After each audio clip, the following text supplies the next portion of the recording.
Hello everyone, welcome to today's webinar. Today we're going to discuss innovation in the innovation excellence in the energy industry. The main speaker of today is Robert Perrons, Professor of Technology Management and Strategy at the Queensland University of Technology in Australia. Normally Rob is based in Brisbane, but today he's phoning in from Cape Town.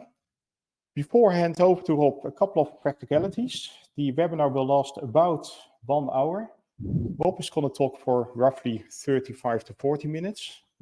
After that, I'll talk for about 5 to 10 minutes, such that we leave sufficient time for Q&A.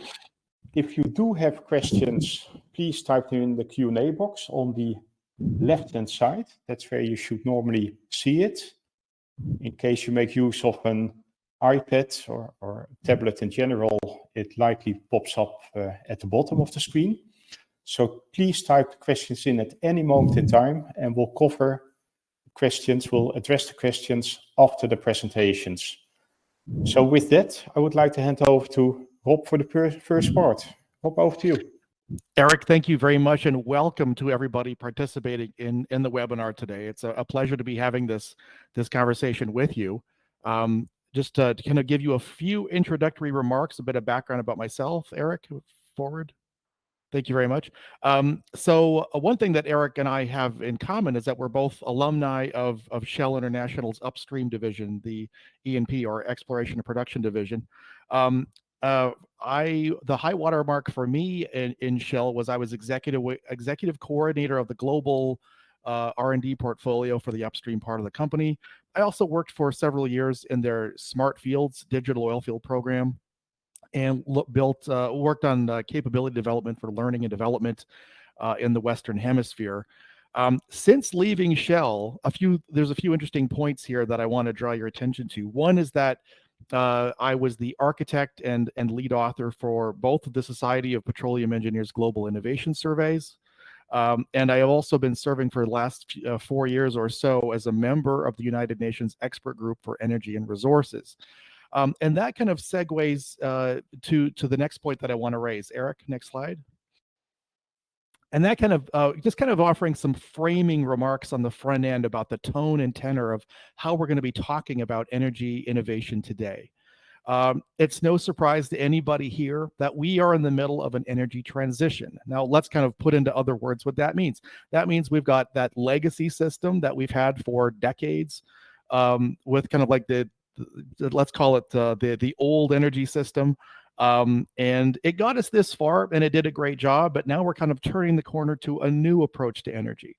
So this conversation is intended to kind of be a little bit balanced. We will be at once talking about how innovation happens in the old part of the energy sector, the legacy part, because we have to continue to work with that probably for a few decades to come.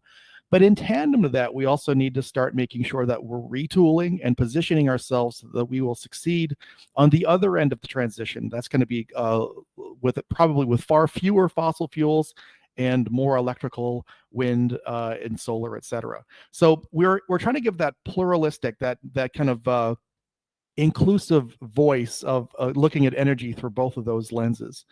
And this is consistent with the conversation that we have in the UN expert group, by the way, is that, of course, we clearly need to be turning that corner and moving to those cleaner energy sources. But the United Nations and other global bodies like it are acutely aware of the fact that we will probably be relying significantly on those legacy systems for quite some time to come. So we want to make sure that we're kind of simultaneously having the conversation on both sides. Many of the people that dialed in for the webinar today are oil and gas folks, so we'll kind of be using lots of examples from the oil and gas sector and speaking directly to that community. But at the same time, we also recognize that there are some folks on the call who are not. Thanks, Erik. We see that pluralistic approach and the need to include the legacy energy systems. We see that when we kind of look at this breakdown of how energy happens in the global economy these days. whatever your feelings might be about clean versus dirty energy sources, the truth of the matter is that the world economy still very much needs oil and gas to make things happen. Oil and gas are the green and the red chunks of energy on the bottom of the left-hand graph here. So we see that there are these other energy sources like renewables, that orange wedge at the top. It is growing. That is something we want to encourage. We do want to see that continues to take root and to succeed. But at the same time, we can look at the numbers here, and if we just took away all the old legacy stuff, we would be life would be very difficult if we took all of that away instantly. Next slide, Erik. So with that as a backdrop, let's just kind of look back at just to kind of get a feel for how innovation and technology has changed the landscape of the energy sector, specifically looking at some oil and gas examples here. Here is a photo that was shared with me a few years ago by Jacek Gavron from Halliburton. And Jacek was basically just kind of went on vacation there, and he was looking around in the Baku area, and he found a lot of these old first generation wells that come from the Baku area. These were dug by hand. Some of them go back as far back as 1852. And the casing, as it were, that is the materials that we use to prevent the hole from caving in on itself, those were basically used from recycled bits of wood that were stolen from barrels. And it was very, very basically primitive technology, because that's kind of what we had way back in the day. Next slide. And we also see that reflected in the quote unquote pipeline technology of the time. What were pipelines at that time? Basically, they were hollowed out logs put end to end, and they used some kind of goopy substance to try to kind of connect them and minimize the leakage. But I'm sure you could just look at this photo and understand that there was a tremendous amount of loss in leakage as it was kind of going through that system. But that's what we were using in the very earliest days of the oil and gas industry. Next slide. Now, that's in stark contrast to where we are now. These days, exploration and production technologies, one of the secrets that people who make computing technology, like Intel, for example, they know that one of the earliest and most aggressive first adopters of many of their semiconductors, it's going to be oil and gas folks, because of the incredible amount of computing power that is required to do a lot of the subsurface analysis and calculations that happen. So the oil and gas industry has for quite some time now been a very big user of high-end computing products for things like seismic imaging. Next slide. And we also see very impressive amounts of technology being brought to bear with digital oil field technologies. Even within a few years during my career, we saw that new platforms being installed, new installations that were able to capture at least an order of magnitude more data about the situational awareness of production facilities than would have been true for production facilities even a few years prior. So we're seeing this huge explosion in the amount and the kinds of data that we're able to bring to bear to solve problems in the industry. Next slide. Let's kind of talk for a second about the why part. Why have we been so aggressive about innovation, and why do we see innovation kind of taking on a greater role and even more importance in the future of the industry than was true in the past? This is a picture from The Economist a few years ago, and I think it tells a very powerful story here. If you kind of look at the chronology, look at the timing of when these different platforms and installations happened, as the offshore industry was kind of unfolding, we see a very interesting trend here. As time went on, the water depths just got deeper and deeper and deeper. And therefore, the technical challenge of getting to the oil and gas, it just got more and harder, right? So we went from literally what we see here is that we went from science and engineering and innovation being a nice to have feature to it being absolutely mission critical. We are at a point now, we see here on the right hand side of this, the Perdido platform. That was one of our most conspicuous examples in Shell of a smart field. And that thing is bobbing around in 3 kilometers of water depth. And now, the fact that we can produce oil and gas in 3 kilometers of water depth is nothing short of an engineering miracle. So we've gone from engineering and science were a nice to have feature to they are mission critical. It is absolutely imperative that we be right at the top of our game for science and engineering to do the things that we need to do moving forward. Next slide. And that's not just because of the growing technological sophistication of what we have to achieve. In tandem to all of that is the fact that the business context that we're operating in is getting more demanding. Our stakeholders, be they customers or government regulatory bodies, they are constantly asking us to step up and do better, to do more with regards to being stewards of the environment. We've always tried to do, a good enough job of that. That no longer is going to pass muster. What's being asked of us now is to be even better in the future than we were in the past. Next slide. In spite of those things, though, that we're the things that we have to achieve with regards to technology and innovation, and that has got further and more is being asked of us. But at the same time, if we take a glance backwards at our track record when it came to being innovators, it left a little bit to be desired. I offer for your consideration here some evidence from a U.S. government report in which they were kind of looking at how long does it take for the oil and gas sector to create new technologies and then to successfully implement them and get them out there in the field doing what they were supposed to do.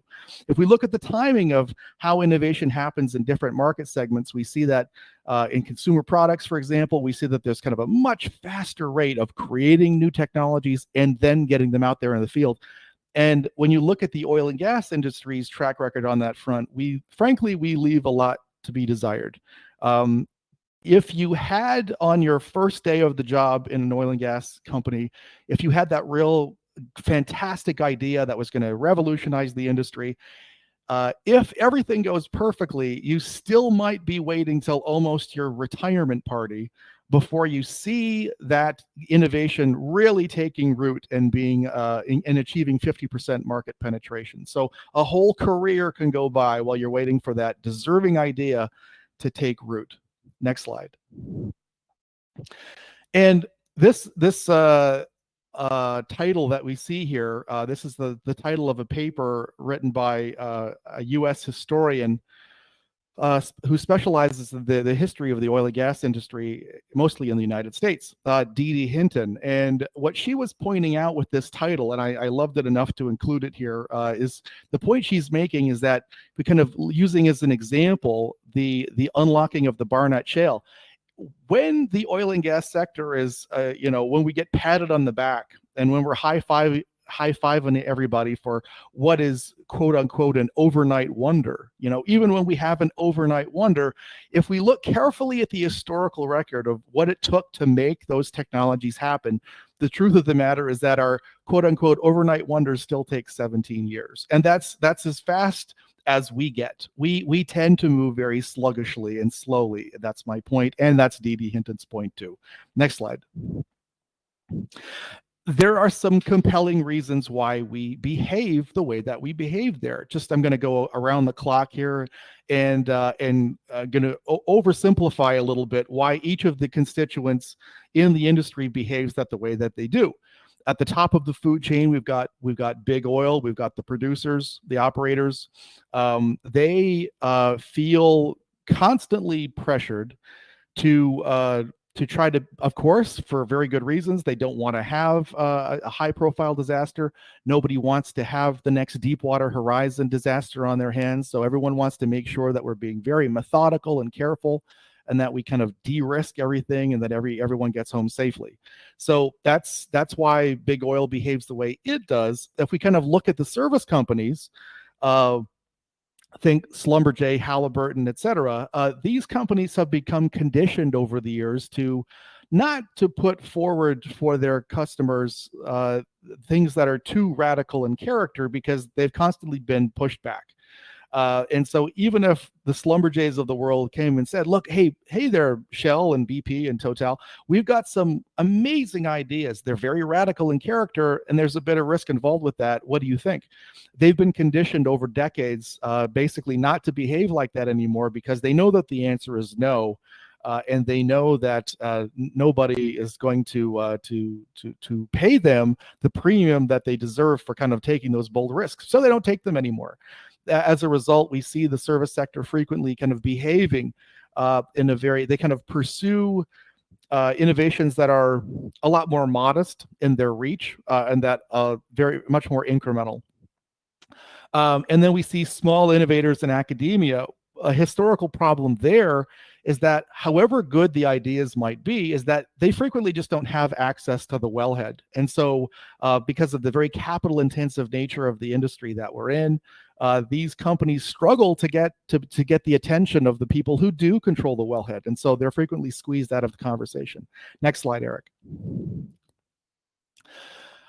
One of the contributing factors, and I kind of touched on this a minute or two ago, one of the big contributing factors to why we behave the way that we do in the oil sector is that this industry, the oil and gas sector specifically, but this is true of energy overall also, it is extremely capital intensive. So if you have a fire in your belly and you've got a great new idea, to get a seat at the table and to have a serious conversation about how to change things, these assets that we're talking about cost several $billion each. For example, that Perdido platform I spoke of in deepwater Gulf of Mexico, that's several $billion to put that thing into play.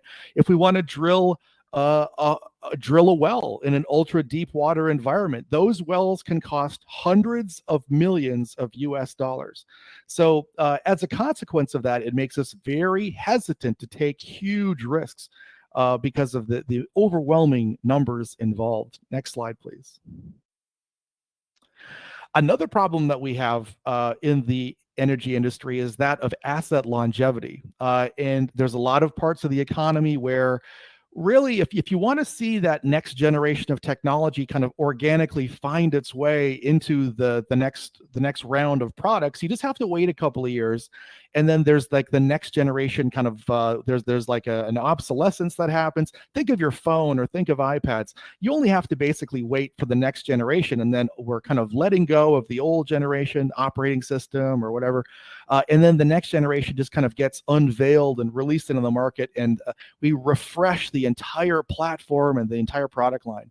That's not how things work in the energy sector. When we build these products, we frequently expect them to last for decades. And so waiting for that convenient point to insert that next platform of the technology, you're going to be waiting a long time because of how long we build these assets to last. Next slide.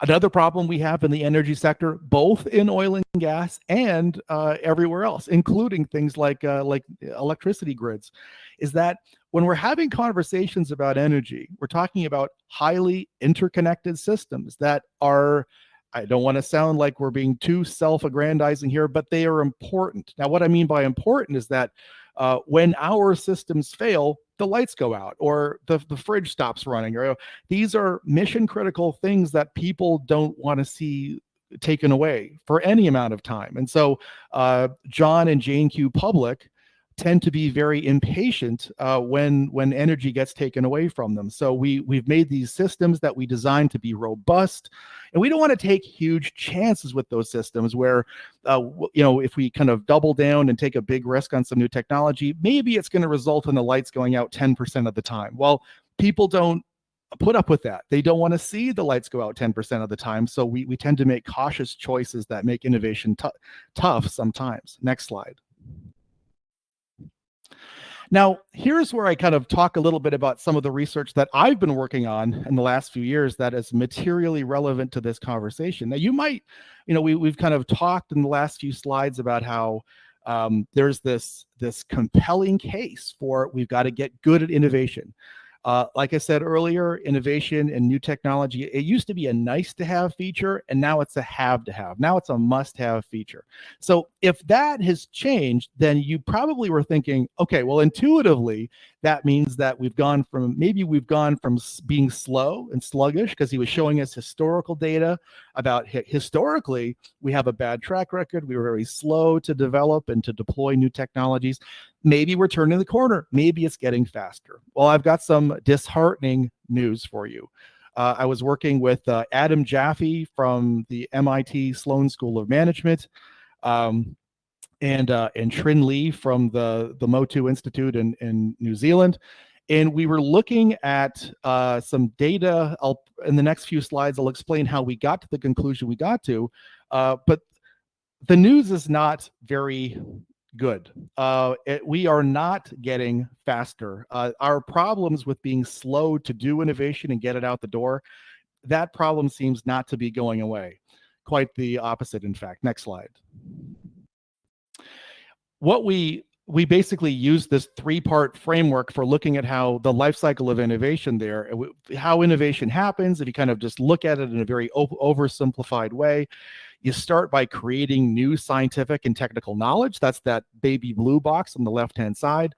Then you go from, you basically translate that new knowledge into a working artifact or some new widget that will change things for the better. And that makes an improvement in things. And then after you've made that prototype or that first widget, then you take that and you can kind of scale it up and make sure it kind of gets out there to everybody in the market. So what we did in this survey, in this particular research project, is that we were looking at the time that elapses between when the scientific knowledge was published. That's the interface between the blue box and the green box, and then when patents were applied for, which represents that the post prototype scaling up process when you're trying to go to market. So looking at what is the duration of time that it takes to get across that green part of that three-part life cycle process. Next slide. One of the things that we saw when we looked at the data is that it confirmed something that we saw anecdotally in the long arc of history in energy innovation, and that is it does take a long time. We saw that middle process was taking, for clean energy technologies, it tends to take about 8 years between when you go from scientific knowledge to the prototype, and for the legacy energy systems, including oil and gas, that jumping that gap has tended to take about 11 years. Next slide, Erik. But here's the very important conclusion that is relevant to us very much in this conversation today. Even though intuitively you would suspect that because we're getting more insistent about the importance of having these innovations, that surely that's going to reduce the amount of time it takes, that the system will somehow sense our urgency and how badly we want these things to go faster, and that's going to make it go faster. And unfortunately, that's not what we see. We've actually seen the time horizons for that middle phase have actually stretched out noticeably as we kind of have gone through the last few decades. Next slide, please.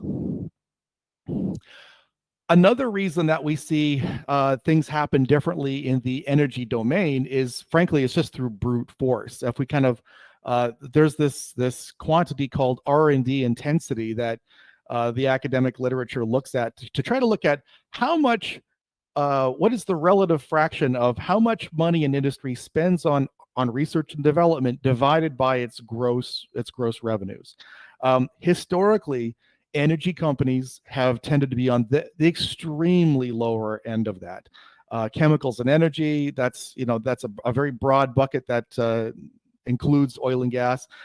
As an industry average, we are 1% or less of overall sales go into R&D.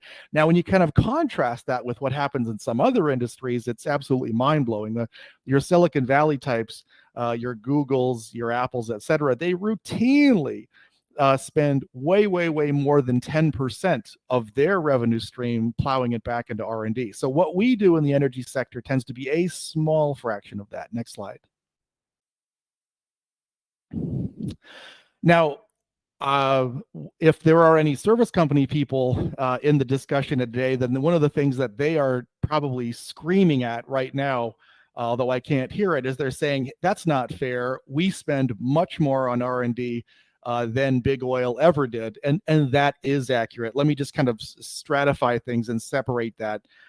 So what we do know is that service companies spend significantly more on this stuff than the operators do.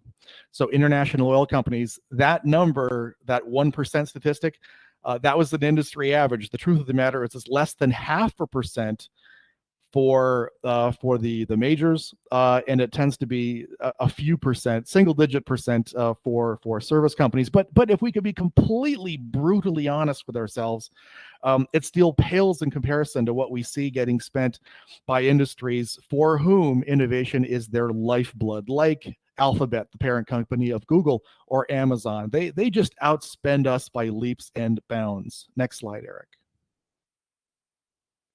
Another contributing factor to why oil and gas behaves the way that it does with regards to innovation is what economists refer to as free ridership. If you looked at a pie chart of how who owns what's the equity structure of a modern oil and gas play?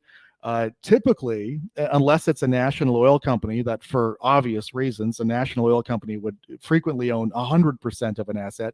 But if you look at that ownership pie chart, it's usually like, well, I'm just pulling these numbers out of the air, but 30% from BP, and then 20% from Total, and then 27% from Shell, and you got this Frankenstein monster where basically it's kind of this amalgam of contributions that have been put forward by several of it's the usual suspects over and over, and the ratios change from one project to the next, but frequently it's like this jigsaw puzzle where several companies have kind of kicked in some amount of capital into those expensive projects. Why do we do that? It's about risk mitigation. It's about capital management, so that if something disastrous happens to any of these projects, nobody is holding the bag for all of that. So we use it to manage risk and manage capital.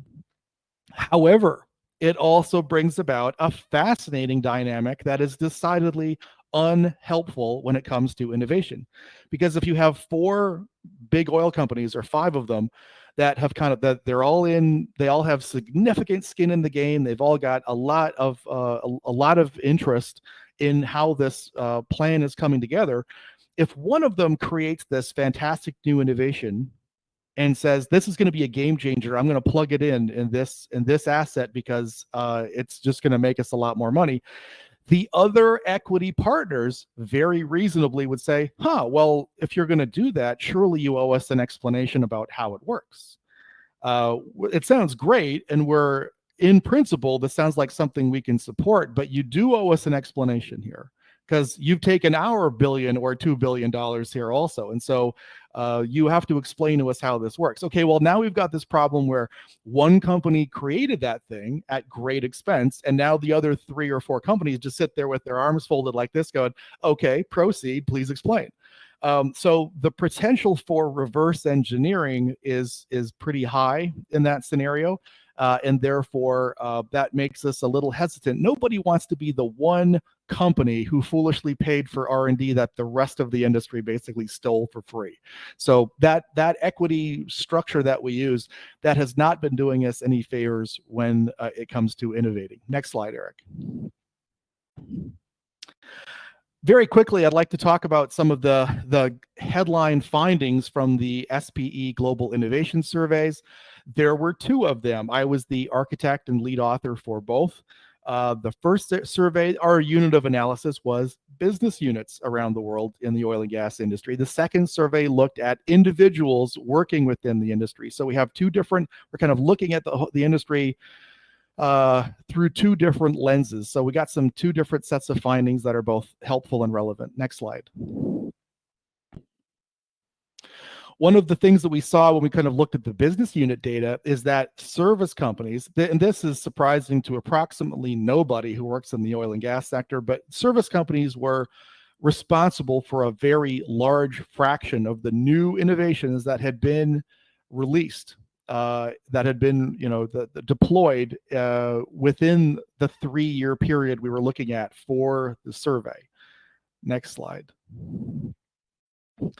One of the other things that we saw when we kind of looked at the data from the first survey is that service companies were the first port of call. And basically what this figure talks about is, where was the knowledge coming from? Where was the know-how that went into making these ideas happen and breathing life into them? And when we see this very symbiotic relationship where I explained that the service companies were responsible for creating most of those new innovations, but where they got the knowledge that they needed to figure out what is the thing that we should be solving here, and how should we be solving it. A lot of the knowledge came from the IOCs, from the oil majors.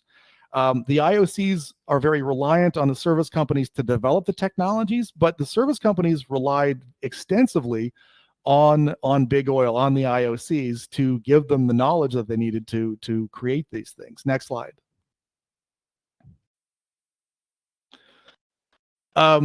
One of the other things we talked about earlier in our conversation is we talked about the radicalness of the innovations created by the industry. And even though the service companies do a great job of providing the new widgets that we all require, we have slapped out of them, for the reasons discussed earlier, we've slapped out of them that instinct to create truly bold, radical things. So if we kind of look at the service companies, the fraction of the innovations that they're working on that were genuinely radical, real game-changing stuff, they don't do it very often. They do it far less often than most of the other parts of the ecosystem. There are some parts of the ecosystem where, for example, drilling companies, they don't get out of bed and say, we've got to do our own innovation very often. But what the numbers tell us is that on the few occasions where these drilling companies said, okay, we're going to do our own R&D, it was all radical. It was all kind of very big, far-reaching, bold technologies. So we've got a real spectrum here in terms of who is doing the truly radical, innovative stuff. Next slide. We also see a bit of a spread in terms of the geography of where innovation happens around the world. I knew intuitively that the US had a pretty firm grip on this. I did not understand until I saw the numbers how strong that was. So what we saw in the first global survey was that USA domiciled companies were responsible for a substantial majority of all the new innovations that had been released within that 3-year window of the survey. And there were some interesting other, the Netherlands, for example, we saw that there was also a very significant chunk happening there. Why? Clearly owing to the presence of then Royal Dutch Shell, now just Shell.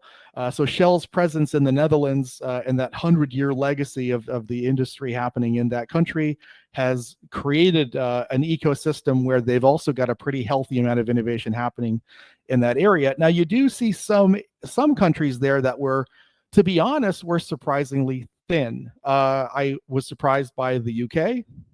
They only had 3.9% of the innovations. In Canada, where the country where I was born and raised, it had only 3%. So there was some countries surprised on the upside, but there was also a few that felt like they were laggard performers that were providing less than you would have thought. Next slide. Moving on now to the SPE, the second global survey, and some of the individual level results that we see here. Well, we kind of looked at the data for who is doing what kinds of innovation and where it's happening. One of the things that we saw happening there was that higher managers of management, they tended to be more likely to be the people who were making bold innovations happen. People who were kind of lower down the totem pole, that just wasn't really something, the conversations that they were having, but people who were higher up were more predisposed to think and act like that. Next slide, Erik. This was interesting. One of the things that we saw in the data there, this, by the way, for fans of the movie The Shawshank Redemption, you probably remember that Morgan Freeman was one of the inmates at Shawshank Redemption, and they showed a photo of him when he was brought into prison, and then when as a kind of in the twilight of his life there. So I'm using those images here. So many of us, we've heard the refrain over the years that, you know, the youth, I mean, that youth is kind of linked to innovative thinking and everything. And one of the fascinating things that we saw in that second global survey was that tends not to be true. We saw that the innovative activities and innovative perspectives and behaviors, that people who were seasoned veterans and who were towards the latter part of their career, they were just as able and just as likely to get in there and help out with bold innovation processes as were younger people. So let's disabuse ourselves of this crazy talk about how young people are where it's at for innovation. People who have been around for quite a while can also contribute very substantially. Next slide. We also kind of stratified the data according to education level. This one is a little bit, this makes sense, I guess. People who had higher degrees, graduate degrees, etc., they were, there was a correlation between that and their propensity to do kind of bolder types of innovation in their jobs. That makes sense because a lot of people who get hired to do R&D types of roles, they have higher degrees like PhDs, etc. So that's not totally a surprise. And you might even go so far as to say it's predictable. So, but it may not be a causation thing as much as a correlation thing. Next slide. This is interesting. Both Erik and myself, we've worked extensively as expatriates in the oil and gas industry. And one of the things that, you know, it was explained to me in my career that why have expatriates? Because they're kind of a little more expensive. But it was always explained to me that it's good for the innovative capacity of the company because it makes sure that you've got this cross-pollinating happening as people kind of go through their careers around the world. People bring with them fresh ideas and new perspectives, and they can kind of bring with them experiences from the other places they've worked over the years. When we looked at the numbers, the truth of the matter, though, is that people who worked as expats were not actually that much better at innovation than the homegrown talent. So that logic that had been fed to me in my career about one of the things about why expats were so good for innovation, that didn't play out with the numbers, and it wound up not being the right move. Next slide. Also, we saw some geographic trends here in terms of who was doing what for innovation. We saw some countries that had higher than average innovative behavior, specifically Russia or India. And then there were countries that had lower than average innovative behaviors. Making that list was Venezuela, China, and Malaysia. Next slide.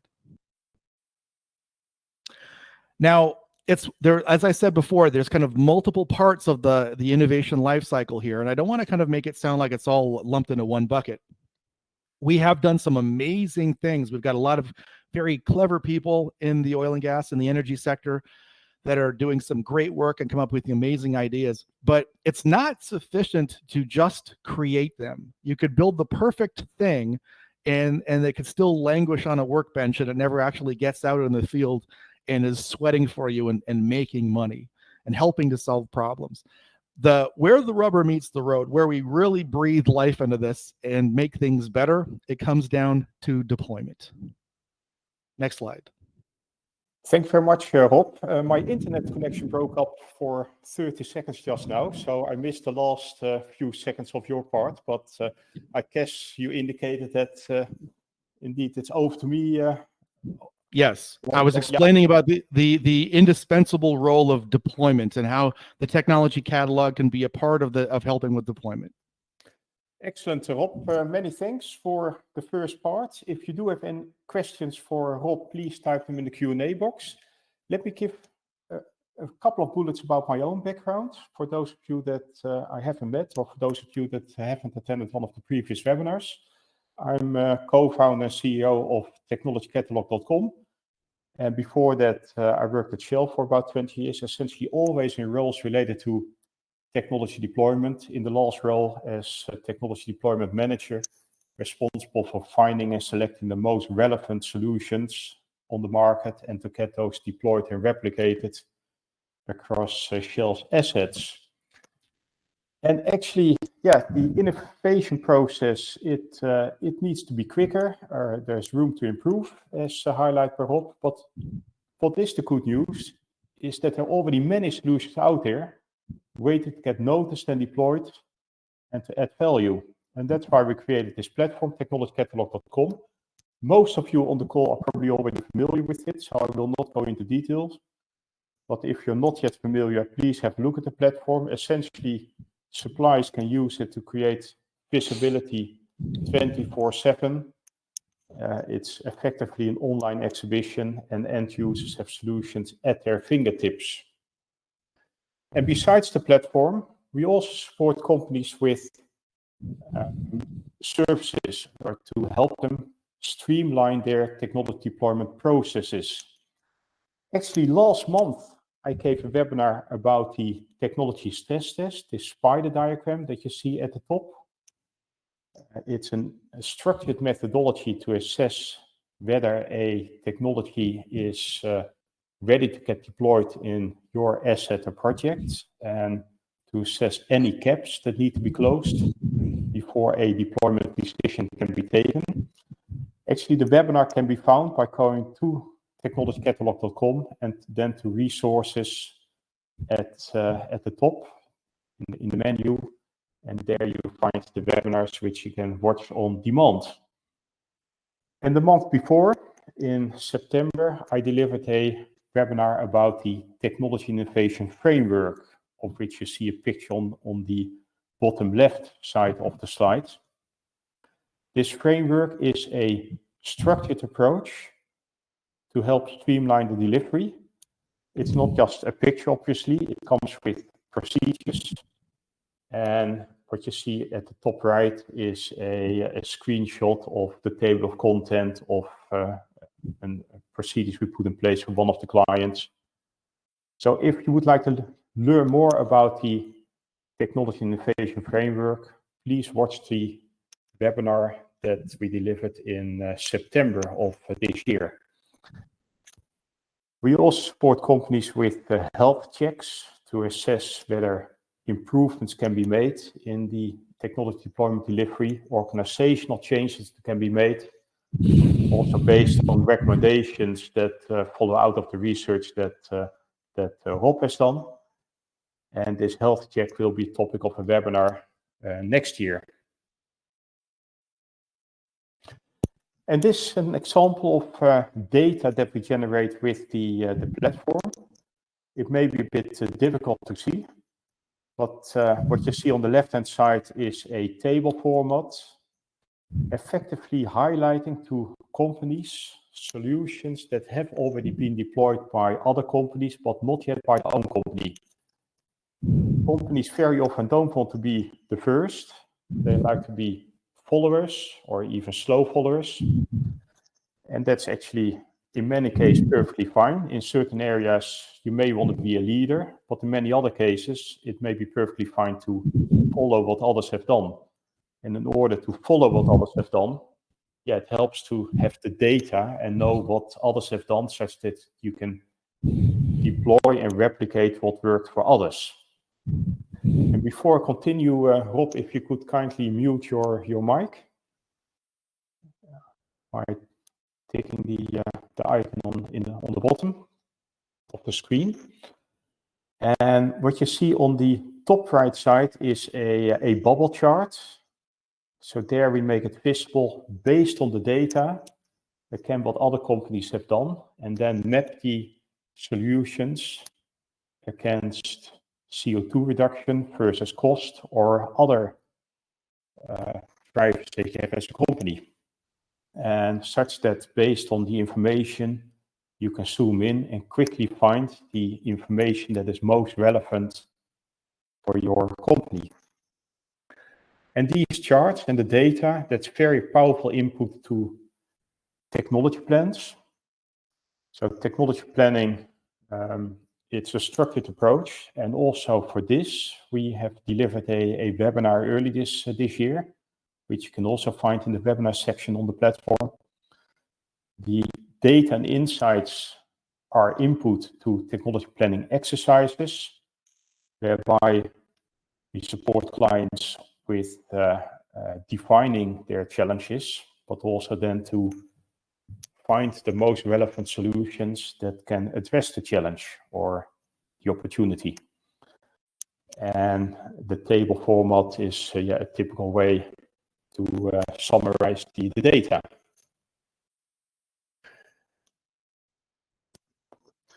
So with that, I would just like to highlight a couple of things that we do on the deployment side, referring to webinars we've given early this year. Rob and I also deliver an intensive 3-day course. So the part that Rob gave this morning, presented this morning, and my part, it gives you a sneak preview, you can say, of what's being covered during the full 3-day course to help you understand how you can indeed streamline the whole technology delivery process. So if you're interested in this, please send an email. The contact details can actually be found on this slide, info@technologycatalog.com, or you can contact Rob or myself directly via LinkedIn. And happy to give you an overview with specific bullets on what is covered as part of this 3-day Innovation Excellence course. A course that we've delivered to multiple companies over the years, and that has helped the companies to move faster with technology deployment and the technology innovation process. So with that, I would like to open the floor for questions. And let's start with the first one, and that's a question to Rob. Rob, is there anything we can learn from other more traditional industries that are also capital intensive? Yes, that's a great question. That's the right question, in fact. I gave a keynote at the United Nations. They have this annual get together called Resources Week in Geneva every year. And the very last keynote that I gave to that community only a few months ago basically asked the question, what can we learn from Google and Amazon? And I'm happy to share that link with anybody who wants it. I've got it on YouTube. I got a recording of it. So I think that's very fertile ground for answering questions about how can we catalyze and kind of and kickstart and reboot how we do innovation in this industry. And I think that one of the things that we can learn from is other sectors. Now, your question specifically asked for, are there things that we can learn just focusing on a subset of that is also capital intensive? I think that there definitely are other industries out there that are doing things a little bit better and a little bit faster in many ways. And so, yes, the short answer is that the potential for cross learning and sharing ideas, it's enormous. And I'm a big proponent of what you're saying. I'm happy to share some of the findings that I got from some earlier research about the Google and Amazon investigation that I talked about there. Happy to share that. And I love that question. And that's exactly the kind of thing in future iterations of the course that Erik alluded to there. We bring in lots of examples from other sectors because that's where a lot of the great learning happens. Thanks, Rob. So there's another question coming in, quite a long one. So let me read it out. Very interesting talk, but I'm not convinced that the speed of innovation is a problem. After all, IPA's research on mega projects suggests that new technology is a guaranteed way to lose value. Any examples of non-deployed technology preventing significant value creation that could correct my probably prejudiced mindset? As a non-sequitur, I hope I pronounced that word correctly, because it was a word I don't use very often. As a non-sequitur, I would be very curious if academia could investigate where, why, and which sectors organization created the most value within the oil and gas industry. Rob, would you like to make a start with that one? Right. the question there, that was what other industries did what created value? Can you clarify that? I would be very curious if academia could investigate where, why, and which sectors / organizations created the most value within the oil and gas industry. So the question is basically, if we kind of took apart all of the marketplace and looked at the different types of innovations that were imported to the oil and gas sector, what is the origin of the technologies that delivered the most value for the oil and gas sector? That's an interesting question. I do not have the data at hand that speaks directly to it. And just to comment on it from my perspective, actually, my own experience over the years has been that absolutely tremendous value can be delivered by deploying technology, not necessarily new technology. The starting point to support assets and projects is by deploying things that are there already that others have used. So that's why I also highlighted the importance of data, such that you can replicate for others. At the same time, my experience over the years has been that asset managers and other decision makers are very reasonable people. The moment you do a couple of things for them that deliver value, they're open to new things. And that's just a very human behavior. It's like in daily life when you invest in shares, and if you have a couple of safe bets in your investment portfolio that deliver value, then you're also willing to focus on technologies that are new and that are perhaps a bit more uncertain, but if it works, it can deliver tremendous value. So portfolio is important, but the other element is that if you do deploy technology, it's very important to really go through all the elements to make sure that you're set up for success. And that's also where the technology stress test that I just highlighted comes in. It's a structured methodology to assess whether all lights are on green, not only from a technical perspective, also all the non-technical elements like contracting and procurement aspects. And also, please.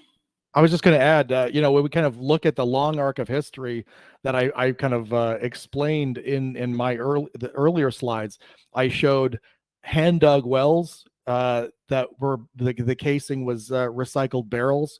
And then I showed pipelines made of hollowed out logs. So we've gone from that to ultra deep water and 3 kilometers of water depth and doing things that are truly an engineering miracle. Everything in between, all of that's innovation, that's new technology. So to go from the first images to what the incredible things that we're capable of now, that's all new technology and all the value along the way. That's what that did. Absolutely. And also the other aspect, as highlighted, Victor, in your question, the examples of non-deployed technologies. I could give many examples there. You can say that in many cases, there's an alternative, the conventional way of doing business, but that we've also demonstrated by using other approaches that significant value can be delivered. So the value captured can be close to significant. But Victor, I would also be more than happy to discuss this in further detail and show you examples based on the data of solutions that have delivered value to some companies and others have not done it, and how much value they leave on the table.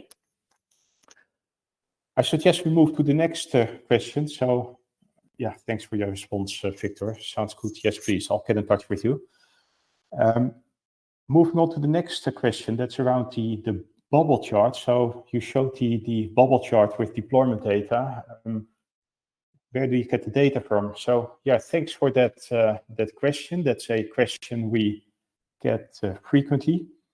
We actually get the deployment data from suppliers on the basis that they are allowed to share that information for which companies they have deployed solutions. Naturally, if we would go to big energy companies and ask the question, hey, give us an overview of all the things you've done, we would not get the data. But suppliers have the incentive And in most cases, they're allowed to say for which companies they've done work. How exactly they've done it for that company, yeah, that may be a secret. But the fact that it was done, that in itself is usually not so sensitive. But that information in itself is already very valuable, because by highlighting what other companies have done, it gives the confidence for others to then also use it in their assets and deliver value the same way that other companies have delivered value by deploying the technology. Let's see if any other questions come up. While we wait a few more moments to see if other questions come up, I would like to highlight that this webinar has been recorded. It will soon become available on the website, technologycatalog.com. And when you then go to the menu, resources at the top of the screen, and from there go to webinars, you will find it. If you would like to discuss further with Rob or myself, please contact us. I'm more than happy to have a follow-up conversation.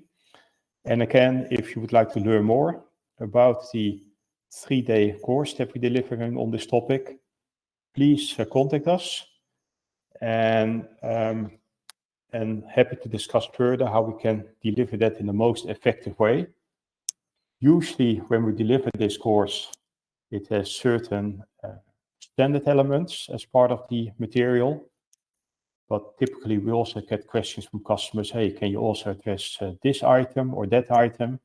And naturally the content can be tailored to your needs such that you get most value out of the program. Erik, it might be worth pointing out that there are, there's kind of at least 2 ways to frame this. Sometimes we've done it where a particular a company wants us to kind of make this a bespoke offering for them and their situation, but also we could kind of build a coalition of the willing, where we've got enough individual people who kind of want to work, even if they're from different companies. We could kind of put together that community, have that discussion with them in that course for the 3-day period. So there's different ways to chop and change this to deliver it to what you need. Yeah, excellent. So thanks for that additional comment, Rob. So with that, would like to close the webinar here. And let's see, there was one final comment. Oh, someone going to drop by at the Buccaneer. Cornelia, great. Yeah, it would always be great to catch up for a coffee. Please note that actually Buccaneer Delft is our current office, but we soon going to move to the Titan in Delft, a hub with multiple startups. But for those of you that attended today, so many thanks. And if you have any follow-up questions, please contact us. Wish you all a great rest of the day or a great evening. Thank you very much and have a great day. Thank you. Bye.